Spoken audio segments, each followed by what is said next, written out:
get going then. I'd like to call this meeting to order of the Edgewood Planning and Zoning Commission. It's October 8th, 6:31 p.m. As usual, we're going to start with a roll call. Commissioner Lee, Present. Commissioner Fox, Present. Commissioner Herrera, Present. Commissioner Turner, Present. and I'm Commissioner Felton. I'm here as well. Beyond that, the first item of business is approval of the agenda for tonight. So if you all have had a chance to look at that, if we need to move anything around, let me know. If it looks okay, I'll entertain a motion to go ahead and approve it.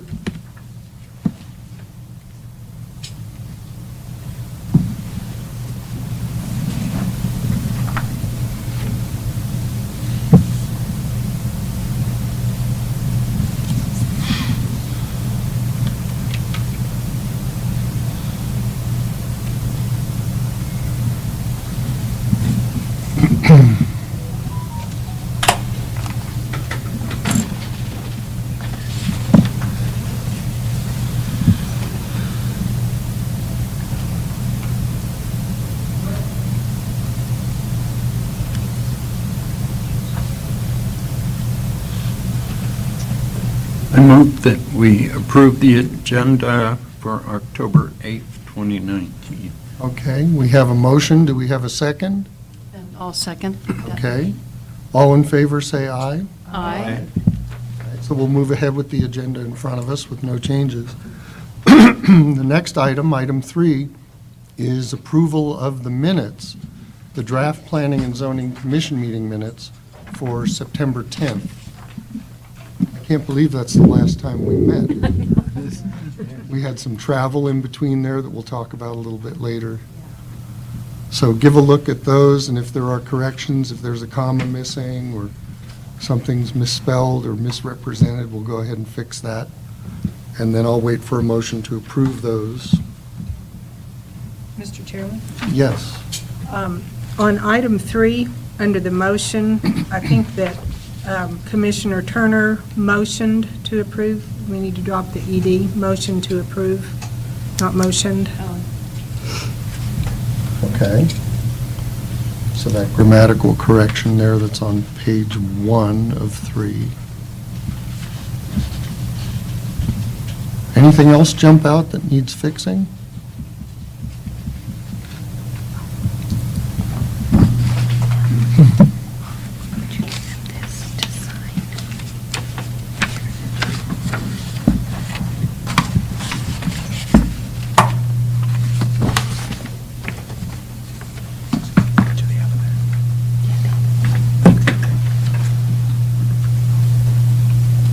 I'm always looking at Commissioner Lee. He's usually Yeah. grammar guy.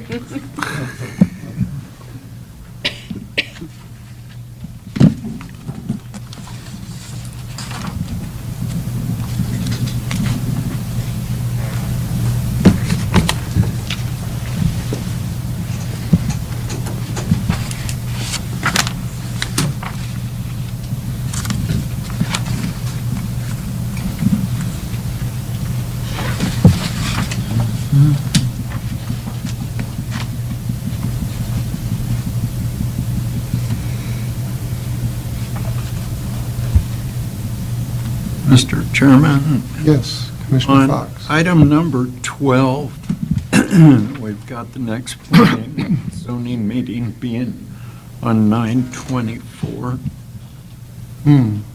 That's what it was that Yeah, night, though. that's what we Oh, so expected to that's- happen. That's what it was. But it then. was Right, changed okay. later, but Yeah. good catch. Okay. Thank you. That was that week of the whirlwind trip to Silver City, right, followed by the town celebration. Yes, And not much on the agenda for P and right, Z. so it's best to just skip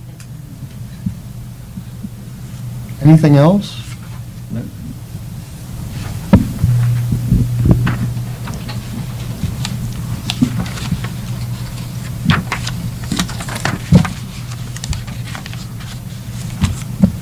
Mr. Chairman, I move that we accept with the discussed changes the meeting minutes for September 10th, 2019. Okay, thank you. We have a motion to approve the minutes with a change that Commissioner Turner outlined. Is there a second? I'll second that. All right, all those in favor say aye. Aye. So that brings us to public hearings. And we were to have two tonight. Is it just one, or are both applicants here? Is there somebody here from the Lutheran Church? Then just one. Okay.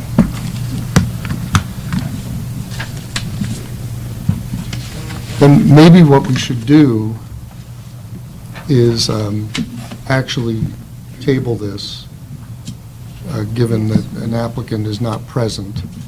So let's table that first one. If the commission agrees, all I need is a motion to table until the next time we can get it on the schedule, whatever works for the applicant to come on in for that. I'll motion to table. Okay, so we have a motion to table the public hearing that was requested, or that's pursuant to the request for zone change by the Good Shepherd Lutheran Church. Is there a second? I'll second that. All right, we have a motion and a second. All those in favor of postponing this to a future meeting? say aye. Aye. Aye. So that brings us to the second public hearing. And let me just do a little preamble here before we go into it. I don't know how many of you have attended public hearings on land use like this. This is a quasi-judicial process where basically we're trying to get all the information out on the table, get all of the questions that you have and that the applicant has and that we may have answered so that we can make a sound decision that's in line with the ordinances of the town of Edgewood, county law, state law, like that. So we end up serving in a role that looks a lot like lawyers and judges, like listening to what everyone has to say, and then we're going to close the public hearing once you all are done giving testimony, and then we're going to deliberate among ourselves. We'll have questions for the staff. We may have questions for you to then try and render a decision, okay? So the way we're going to start, if anyone is here who knows they want to testify on this, well, actually, we'll start with the town staff. Has this been properly posted and noticed? Yes, it has. Okay. So what we'll do then is have anyone who wants to give testimony go ahead and stand, and we'll swear you in so that you can give testimony. If you're here just to make public comment, that comes later in the meeting. But if you want to present evidence in the process of this hearing, go ahead and stand to be sworn in.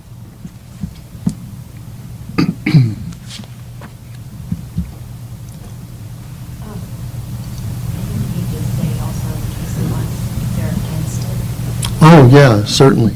Anybody who wants to speak on it, for or against. Would need to be sworn in. Right, Yeah. right. So if you've signed up to speak, you'll need to stand to be sworn in. Anywhere at all. It's very simple. No, there's, even in your seat is a fine spot. Okay. So what I need you to do is just state your name as a group Tim Dvorak. with the town of Edgewood. I'm Mike Lenz on the Okay. applicant. And you guys? Okay, all right. Okay. And then repeat after me, or just respond to this. Do you solemnly swear or affirm that the responses you'll give and the statements you'll make in this hearing before the Planning and Zoning Commission will be the whole truth and nothing but the truth? If so, answer I do. I do. Okay, great. You can go back to your seats. And next, we're going to ask folks on the commission here to speak to whether or not they have any conflict of interest or have had any ex parte communication, which would be having a conversation with someone related to this decision, for or against, outside of this meeting. It needs to all take place here, not elsewhere. So we're going to do this one by one. Commissioner Lee, can you attest that you have no conflict of interest or ex parte communication? Yes, I can so attest. Okay. How about you, Commissioner Fox? I have no conflict of interest or ex parte communication. Commissioner Herrera? I have no conflict of interest or ex parte communication. All right. Commissioner Turner? No conflicts of interest, no ex parte communications. And I also have no conflict of interest and have had no ex parte communication about it. And the one final question I'll ask you guys, if there's anybody here who has an objection to any one of us serving in our capacity here for this hearing, you can voice that objection now. So we're good to go. All right. So we're going to move on to testimony. We're going to start with the town staff giving us some of the background here. Commissioner, should I just take a seat for a time? Sure, yeah. We'll have you back up here in probably Okay. just a minute. So I'll turn to the town staff. Go ahead and give us your preliminary report. Okay. This is the application of Michael C. Lenz for a zone change of 2 lots from R2 residential 2-acre lot to MU mixed use. Lot 1, El Cielo Azul, Township 10 North, Range 78, Section 3, 3.162 acres, also known as 112 El Cielo Azul Circle. And Lot 17, El Cielo Azul, Township 10 North, Range 78 East, Section 3, 2.938 acres, also known as 10 El Cielo Azul Circle. Town of Edgewood, Santa Fe County, New Mexico. The Technical Advisory Committee met with the applicant on August 20th, 2019. In attendance were myself, Tanya Mortensen, Tim Dvorak, Code Enforcement, and Renee Nix from Santa Fe County Fire. The TAC Committee did not find anything that would prohibit this zone change land use-wise. The property has proper access, plenty of room for emergency vehicles, and wet and dry utilities nearby. The reason for the proposed zone change, the applicant would like to build a duplex on each lot. A duplex is a house plan that has 2 living units attached to each other, either next to each other via townhouse or above each other like apartments. The applicant's plan is to do a duplex with a shared wall, not a 2-story. Let's see, it's located off of 344. Both lots abut Highway 344. Each property will access off of El Cielo Azul Circle with plenty of room for emergency vehicle access and turnaround. Mixed-use definition allows for higher density residential development. Detached single-family residences and multiple dwellings are allowed in this area and may include apartments, townhouses, and condominiums. Thank you very much. So what we'll do now is, Mr. Lenz, have you come on up and make your opening statement. Tell us what we need to know about it.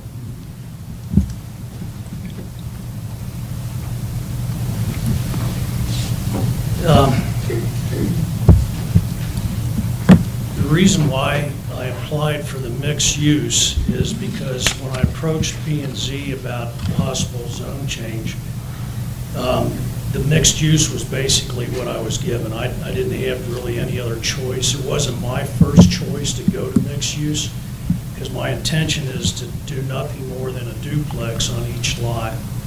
But there wasn't any other zoning ordinance that covered a duplex other than the mixed use. So I wanted to make that perfectly clear. The other reason is, if you look at your current zoning map, and I stated in my letter that I didn't think there was much chance in the future of seeing any more single-family homes being built up and down along Highway 344. And after looking at a map and realizing that we've got mixed use directly to the north of Cielo Azul, There's mixed use across the road to the northwest. There's RS, Residential and Services, directly west of Cielo Azul. And of course, there's special use zoning there now for the two churches that currently occupy that space. And then down to the south on the corner of Hill Ranch Road and 344, there's a small section in there that currently has an RS. And of course, if you want to go a little bit further than that, then further to the south on the other side of Hill Ranch Road is another master plan. So based on surrounding zoning that exists right now, I'm thinking, you know what, there's probably not much chance of single family happening in close by. So I thought, well, with the two lots having quite a bit of frontage on 344, it might create a nice buffer between the highway and the rest of the subdivision. And those are basically my main reasons. Okay. So if you would stand for questions, if the commissioners have any questions for you. Does anybody have a question about it at this point? No? I've got a question. Yes, Commissioner Fox. Are you a resident of this subdivision? I was at one time, but I moved out about, it's been almost 15 years. Well, it has been 15 years. Oh, And I had other properties back in there. These were the last two lots. When the subdivision was originally laid out, I want to say it was 32 or 33 years ago. Lots 1 and 17 originally were going to carry a commercial designation. The developer was Sheldon Bromberg. He was out of Albuquerque. And we talked about it, and he decided to pull them out of the mix and just put them in as residential.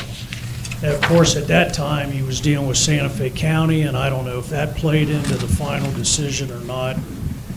But originally, they were going to be commercial, and then he changed his mind and went residential. okay, thank you. Mr. Chairman. Yes, Commissioner Turner.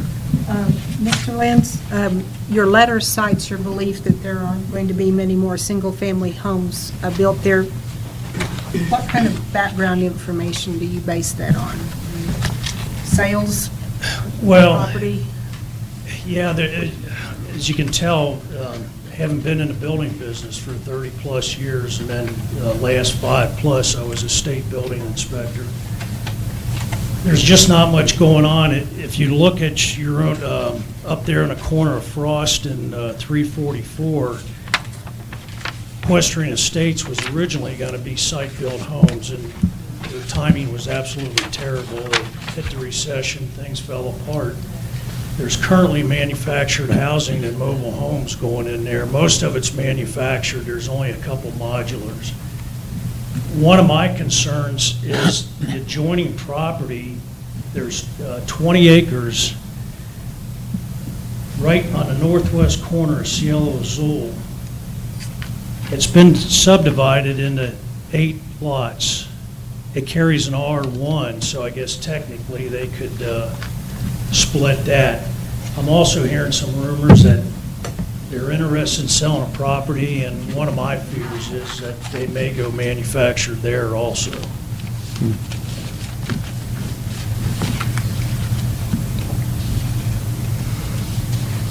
Thank you. I guess I have a question, because you're not a resident especially, it kind of triggers it in my mind. Is this road through here, including the entrance from 344? It's not maintained by the town, Correct. so it's maintained by There's covenants? an An HOA? yes. And are you a participant in that? Yes, I am. Okay, Yeah, all property owners are participants. okay. Sometimes those are written all homeowners, and it becomes wiggly, who's in and who's No, out. they have an HOA that's enforced. Okay, Good. Other questions?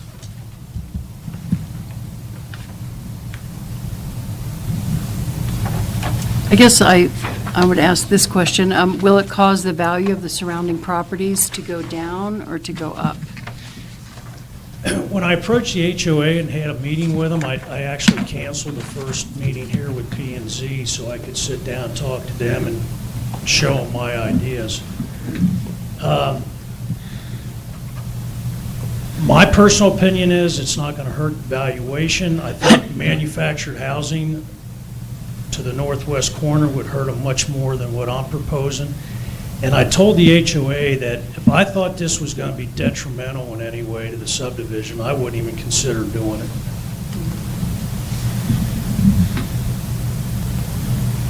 Okay. Thank you. Yes, Commissioner Lee. Yes, sir. How many other houses are on this subdivision?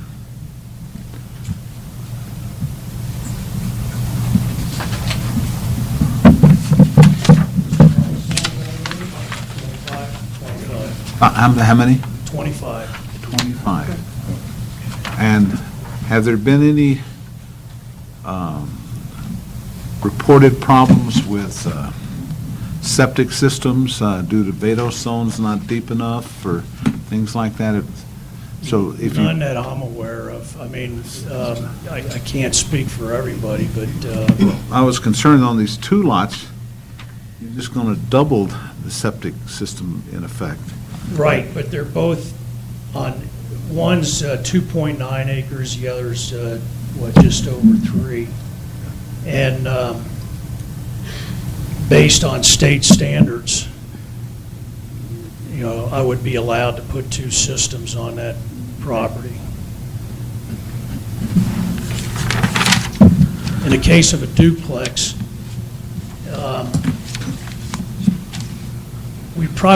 we would have 2 single tanks for each unit, but probably share 1 leach field, which would be sized to meet the need.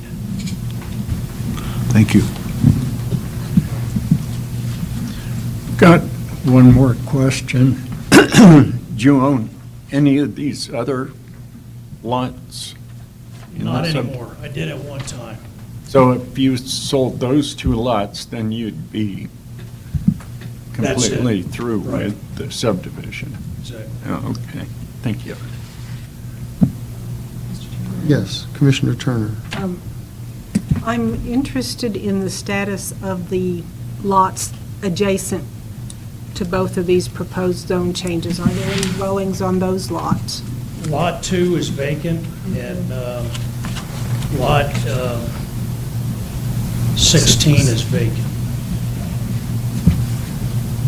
So the adjoint, both to my north and south, they're both vacant properties.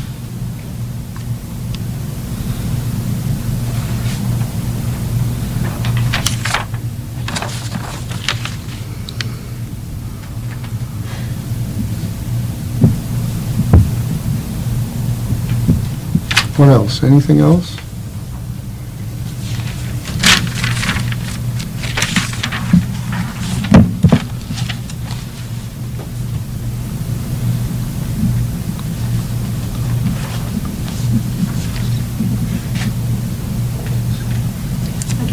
What is the water system that it's on? It's Entranosa, Entranosa? yes.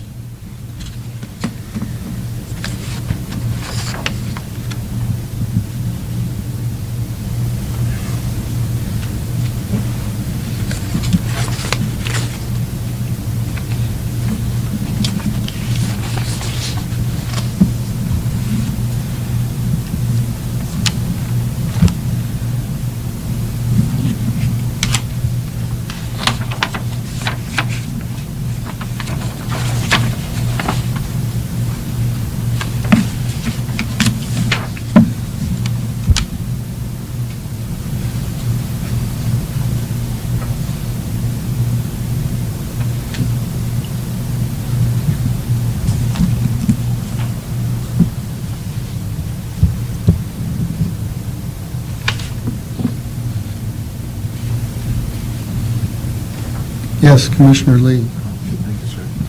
So the only real access from the housing subdivision there onto 344 will be through the main entrance? There's another right-of-way. I actually lived on lot both 7 and 8 a number of years ago. And as you can see to the north, there's an easement through there. I think it's still there. Before I moved, there was talk of maybe trying to vacate that easement and split it between the two lots. The closest it ever came to being utilized was back when Tom Horton still had El Monte Sol Water Co-op, and they thought about going through there at one time, but they backed off from that, decided to come in from the highway. And that access what road? That is High Meadow Loop.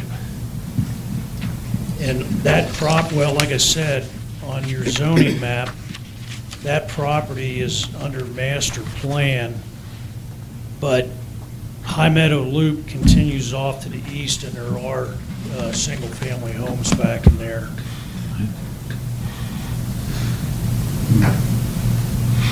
Thank you.